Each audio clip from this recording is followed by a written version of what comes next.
Ration card हिताधिकारी रही बड़ सूचना। वीडियो को संपूर्ण देखंतु जहाँ फल आप संपूर्ण सूचना पाई परिबे एवं वीडियो को लाइक कर सहित चैनल को सब्सक्राइब कर रखंतु जहाँ फल आप लेटेस्ट वेटे प्रतिदिन पाई परिबे। आसंतु संपूर्ण खबर उपरे नजर पकेबा। लगातार 6 मास धरी राशन सामग्री न उठाउथिले कटिजिब राशन कार्ड।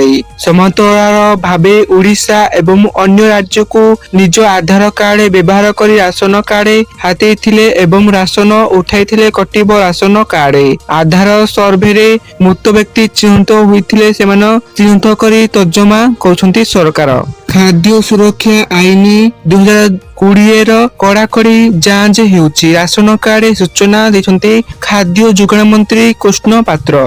सेपटे राज्यर 97,40,114 परिवार 3,25,88,879 सदस्य सरकार ठारू राशन कार्ड चाउल पाउछंती। उभय राज्य और जातीय खाद्य सुरक्षा योजना रे मिलुची मागणा चाउल। तेबे अयोग्य हिताधिकारी को बाद देको सरकार राशन कार्ड जांच करछंती। जांच बेले जे असुविधा थिले राशन कार्ड कटिबो से नै विधायक गौतम बुद्ध दासଙ୍କ प्रश्न रे विधानसभा उत्तर रखुंती खाद्य जोगाण और खाउटी कल्याण मंत्री। तेणु खाद्य जोगाण और खाउटी कल्याण मंत्री कृष्णचंद्र पात्र देथिले लिखित उत्तर अनुसार जेउ राशन कार्डधारी माने गत 6 रु 12 मास धरी लगातार राशन सामग्री उठाण करिनाहांती सेमानकर कार्ड कटिबो। से भली जेउ माने निजर आधार नंबर व्यवहार करी ओडिशा एवं अन्य कोनोसी राज्यरु समांतर भावे राशन कार्ड हाते राशन सामग्री उठाण करछंती सेमानकर राशन कार्ड मध्य कटाजिबो।